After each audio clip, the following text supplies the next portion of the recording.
Today's episode is a really good one if you've ever wondered what it actually looks like to step out of corporate life and build something more independent, and how AI fits into that transition. Today I'm talking with Reuben, who spent 25 years in the consumer products world, working with major brands before shifting into consulting for founders and small businesses. Now he helps entrepreneurs bring products to market, build smarter systems, and uses AI to save time, automate outreach, and create more sustainable growth. If you're building something, pivoting careers, or trying to figure out how AI fits into your business without complicating everything, this episode is for you. All right, Reuben. Thanks so much for being with me here today. How are you? I'm good. I'm good. Thank you. Trying to stay warm. Yeah, where are you calling from? Calling from PA, so Doylestown, Pennsylvania, a little bit south, a little bit north of Philadelphia. So about an hour from Philadelphia. Cold. Cold, very cold. Colder than usual right now? Yeah, we haven't had a bad winter in 3 or 4 years, and we're making up for it all right now, right? So this Sunday we had like 15 inches of snow, and it's yes, it's been a wild ride. So it's kept me busy. Wow, wow, wow. Okay, so when you're not shoveling neighbors' snow and being neighbor of the year, how do you spend your time? Oh, running around with my kids. So I have three kids, one in college, one on his way to college in August and a sophomore. Congrats. So the boys are active, both play football, both run winter and spring track. So I normally have a chair in my car or a seat to sit on cold bleachers because we're always busy. I love it. I love it. What sports do they play? Football, winter track, and spring track. Cool. I love it. I love it. Three. That feels like a good number. Uh, It felt like a good number until the price tag started Okay. riding up. Yeah. But it is a good number. I have no complaints. No complaints at Yeah. all. So I love that's where you started. So when you're not shoveling neighbors' snow and shuttling kids, how else do you spend your time? Yeah, I'm trying to. The rest of my time goes to trying to solidify my pivot, right? So background, I spent 25 years in corporate consumer product goods, right? So working for the likes of companies like Johnson and Johnson, both on the commercial side and the supply chain side, and then my final role, I took a president role over at a contract packaging organization over in New Jersey. Um, Wife took sick late 24. She's healthy now, but that made me reevaluate some things, right? And so decided to I walk love away. that. Yeah, I like to do that, right? So life Yeah. is just always lifing. And so took that opportunity to walk away and figure out the next step. So right now I'm running a full-time consultancy while I'm looking to acquire some businesses. Yeah. And I focus on consulting small businesses and focus on consulting consumer product goods companies, right? So folks who are founders who want to bring products to the marketplace, I help them understand what that process looks like from concept all the way to retail shelves. Incredible. So how does a brand know that they need to work with you? Yeah, so that's what I'm building now, right? So most of it is through refer, right? So I've spent so much time in the industry. There's always someone saying, "Hey, I know a guy," right? Yeah. So through some partners with friends who I've worked well with and who know people who are interested in doing things, they usually come to me. But right now, I'm in the process of building out my own kind of systems, right? So I built a lead generation system in a non-traditional source, right? Leveraging AI as much as possible and trying new things, right? So I have this gift of time that allows me to really meditate and make the right decisions versus just rushing and doing what everyone else is doing, right? So through personal referrals, and now I'm trying to build my own engine, right? My own lead generation engine. I want to two things that really stood out to me just now is this idea of solidifying my pivot. And just what an intentional phrase. And I just thought that was so beautiful. And then this gift of time. No one says that, right? Like everyone, it's I'm trying to not be judgy. I really am. I'm working with a life coach about it. I'm really trying to work on it. And when people tell me they're busy, I'm like, yeah, we all have 24 hours All of it. a day. Yeah, yeah, yeah. We all have the same hours. So what a breath of fresh air to get on here with you. And you say, I've got the gift of time. Like, that is awesome. And I don't hear that very often, you know? So thank you for that. Well, to be clear, right? I'm learning to live into it with affirmation, right? And so Yeah. it's you say it you say it enough, you're reminded that we all have the same amount of time, right? My guilty pleasures are watching reruns of Law and Order and Law and Order SVU. But I'm not on any of the new shows. You're not going to don't ask me about Bridgerton. Don't ask me about all these other movies that are coming out. Don't ask me about any of that because I don't know, right? My white noise is Law and Order and Law and Order SVU. But I recognize, to your point, we all have the same amount of time in a day. We all make choices and we have to live with those outcomes, right? And so I'm trying to be better about the choices I'm making with the time that we have. And it starts to work out that way. And I don't win every day, right? But it's that 1% better every day is what we're after. Yes. Oh my gosh. I feel like you and I are reading some of the same books. So, okay. So I kind of feel you. Like my husband and I are like still real big Seinfeld fans. And you know, with Seinfeld with Law and Order, it's like you can kind of have this on in the background, like check in every once in a while, kind of engage with it. But you've seen this episode 18 times. And they're done. Yeah. You don't have to be fully engaged. You know what's happening. You know what's going to come next. And you can still kind of be like tinkering on your computer or doing the thing. Absolutely. So one of the things that I talk about often, and you know, we know each other through Club Jam, and we, you know, one of the things that really stuck out to me when I started working alongside Jam is she said, you know, using AI allows people to be more human. And that's something that she really believes in and something I really believe in. And, you know, it gives you back time to be more human. And I would love to learn a little bit like how you are using AI to give yourself back more time. Yeah, it's a great question, right? My journey has been a little bit different right now. I think it comes from my own OCD, right? And so my first couple of months being a part of Jam, it's exciting and it's overwhelming, Yeah. right? You know, there's so much coming at you, so many new tools, learning with Tony, automations with Kevin, and Jam sending all these things out. It's like, stop already, right? But it's really, really exciting. But the overwhelming piece is that you have this tendency where you have to build discipline of everything that comes out. You know, you get that shiny new toy mindset, right? And you want to play with it. And so the way I've, back to your question, got into this creating more time for myself is doing something that I've learned in corporate, right? There's always a new something, new toy, new process, new task, new tool. The question becomes, what are the use cases that these things can be applied to, right? What are the real problems you're trying to solve? And based on the problems you're trying to solve, is there an application that you can use it for to make it more meaningful, right? So I'll give you an example, right? I talked about the pivot. I talked about trying to pivot into this new, call it second version of career. One of the things you know you need to do, you have to do social media. Yeah. And it's super important to do social media. I wasn't doing it before. Like LinkedIn is my thing. I'm a Cool. LinkedIn guy, a lot of followers, a lot of engagement because of the career I've been in. But the Facebook, I stopped that 2 or 3 years ago after the kids got to a certain age because I couldn't keep up, right? Not doing Instagram, not doing TikTok, all of these things.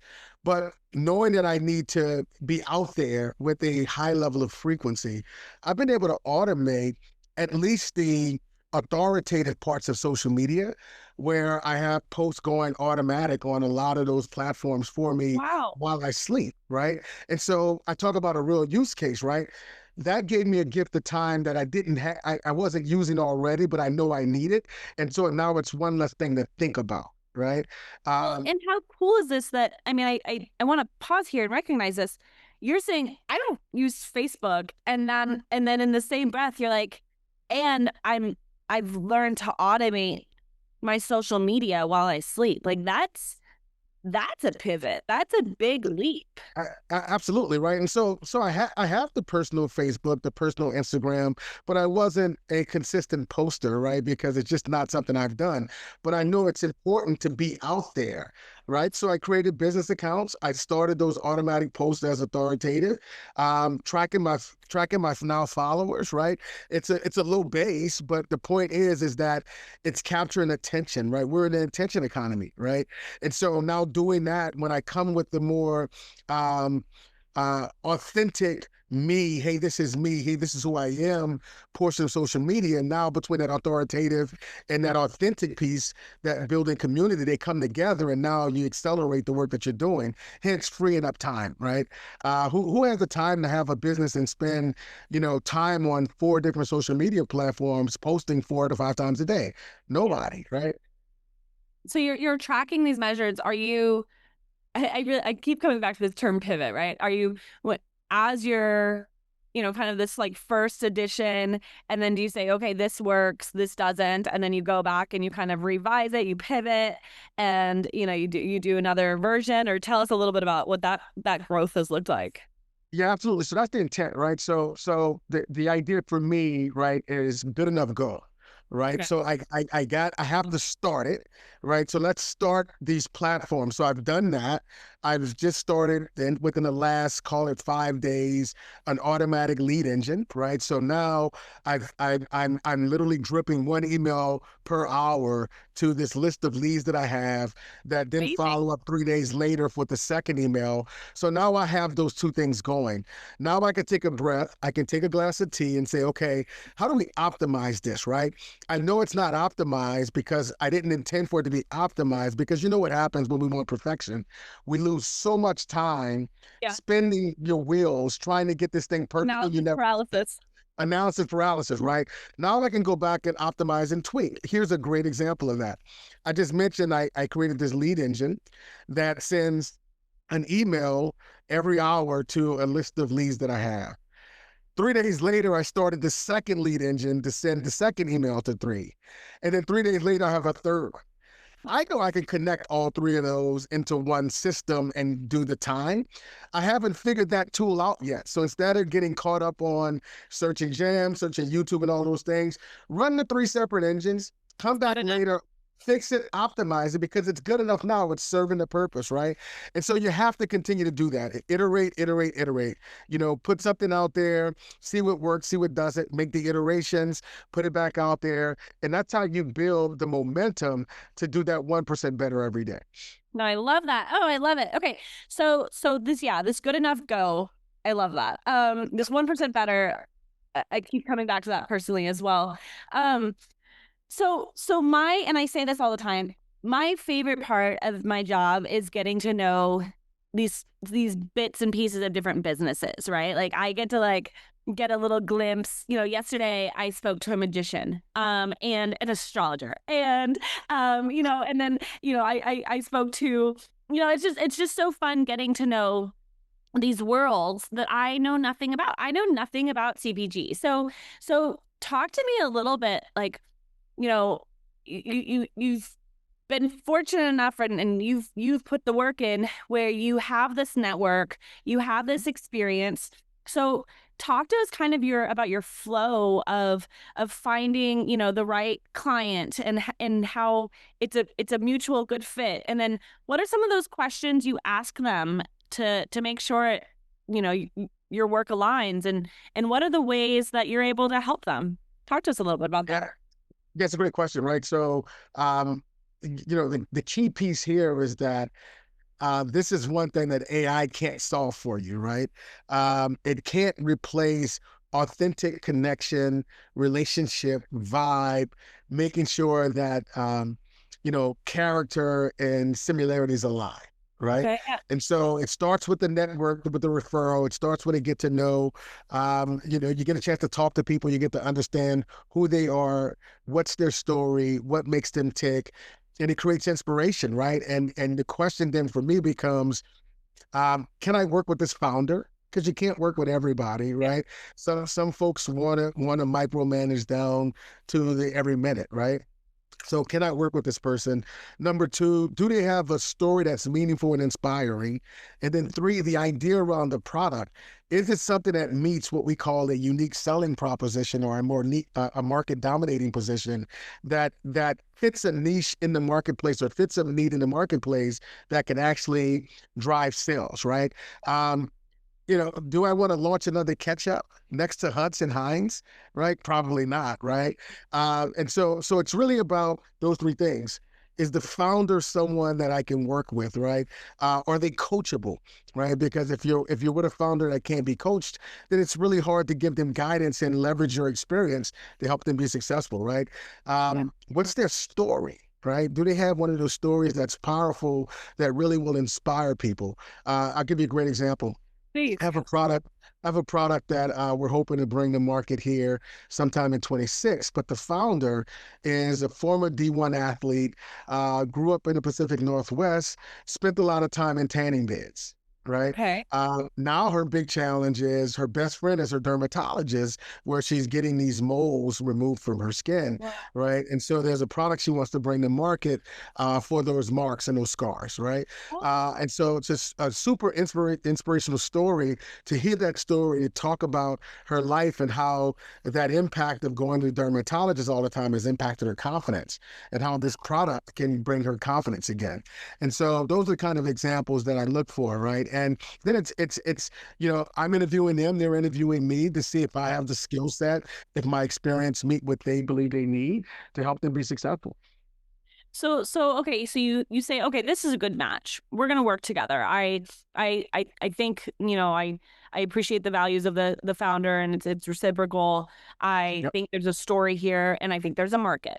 So you start working. Give us a snapshot of what that looks like to work together with a client like that. Yeah, absolutely. So it's personalized, right? In that every person is in a different stage of the journey, right? Yeah. In most cases, most founders who are interested in bringing a product to market, they don't know what they don't know, meaning they don't know this world. Right. The closest they've ever been to working and negotiating with Walmart is going in a store and saying, I don't have my favorite soap. Right. Yeah, And yeah. so it's about understanding where they are, really helping them understand the journey to get there, right? Each product has a different journey. For example, is it a product regulated by the FDA, meaning they have active ingredients that are regulated? That journey is different from a product that's a skincare or a cosmetic without any true active ingredients that are regulated by the FDA. That's a different journey, right? Versus food, right? Food might be different, or supplements, as an example, vitamins, it's not a regulated environment. So, depending on the product, the key first step is helping them understand the journey and what all the things that need to happen and what needs to be true to get to market and what that looks like in terms of a timeline and process and an estimated idea of what those costs are going to look like, right? Because it's not an inexpensive process to try to bring a product to market. If you have the capital, great. Most people don't. How are you going to raise capital? In order to raise capital, that first round is usually like a family and friends round. Do you have the network? Right? Do you have the family that can help you scrape up the capital to get going, to build the momentum, to create that raised following that people are going to want this product and want to invest in what you're doing, right? So Yeah. there are a lot of steps in between, but it really is about understanding what it takes to go from concept all the way to market, and are you ready and built for that experience?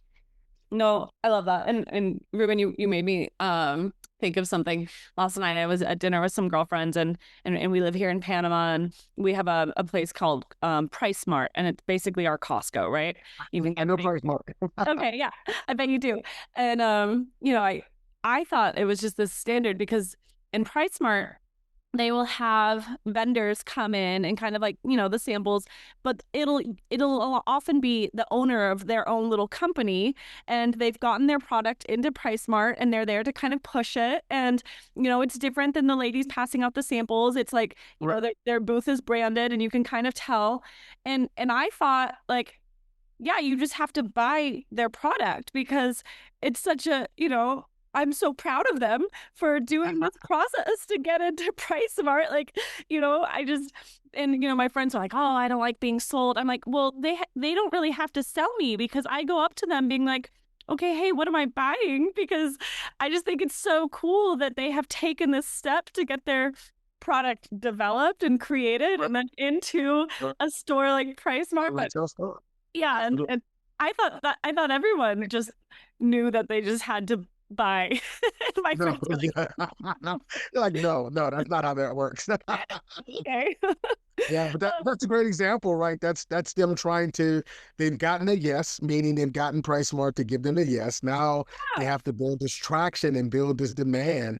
And Not that's over one of yet. the least expensive ways to do it, right? Given the cost of Meta ads, Instagram ads, and all of the Yeah. digital media these days. So you told us a little bit about your AI use for your company. Do you use AI for your clients?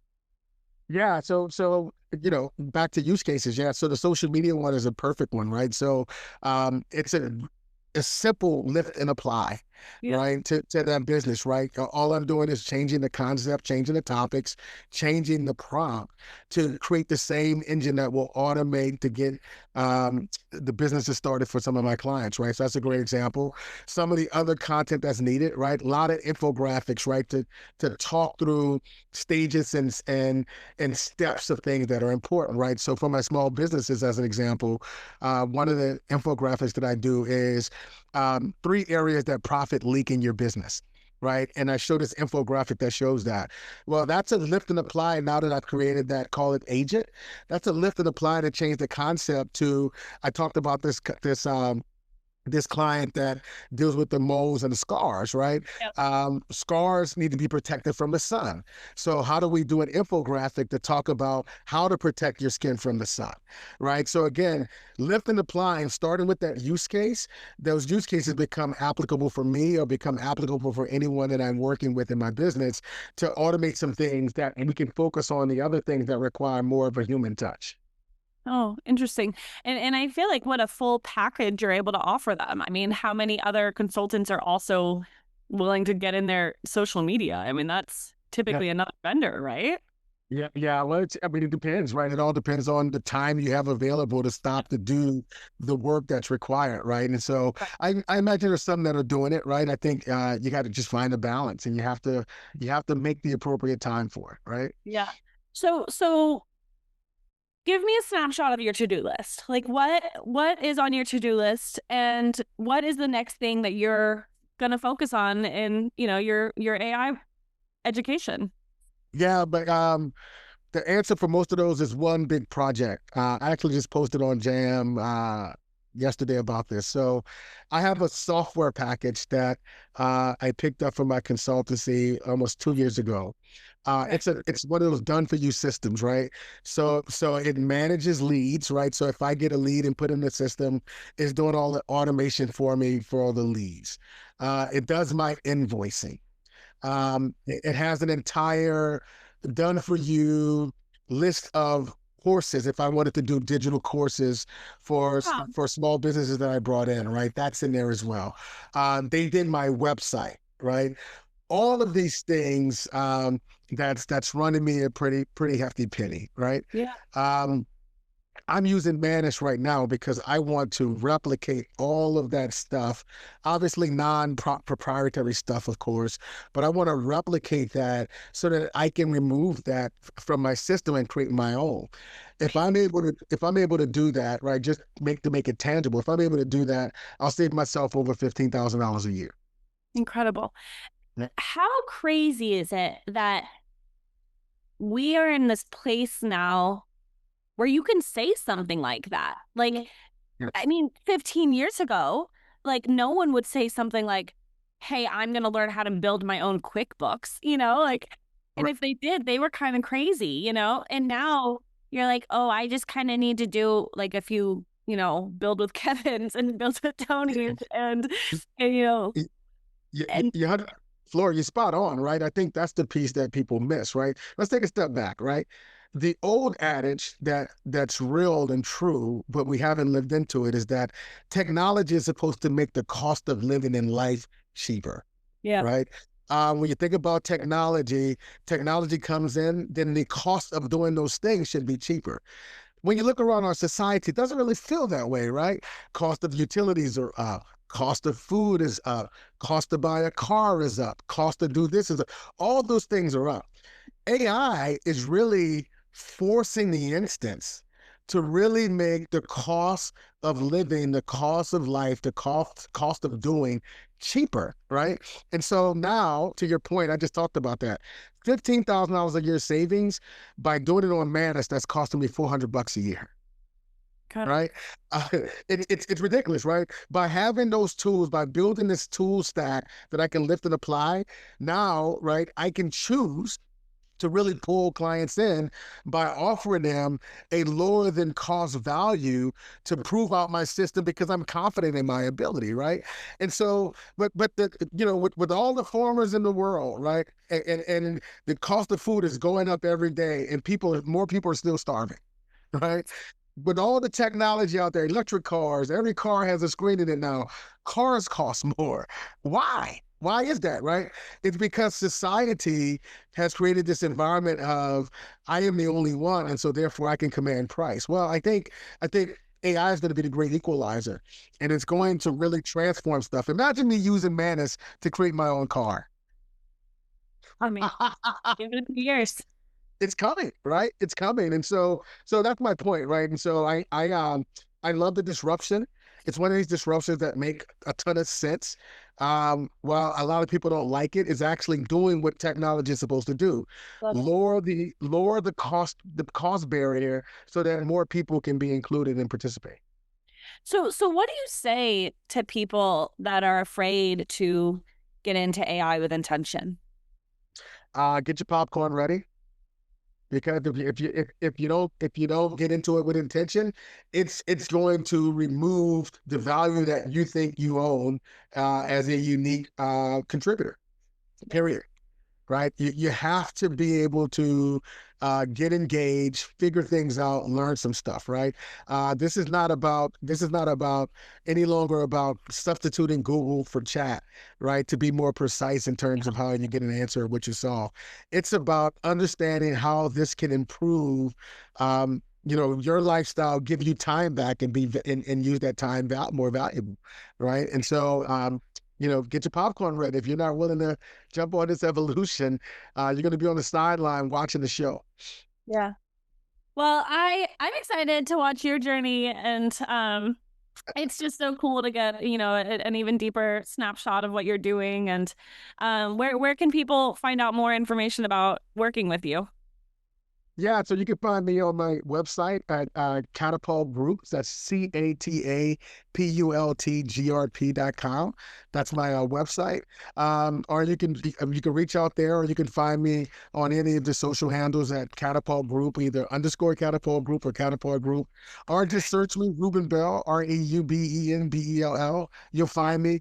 Happy to help people. I made a commitment to myself, Flora, this year to service or impact 100,000 small businesses this year.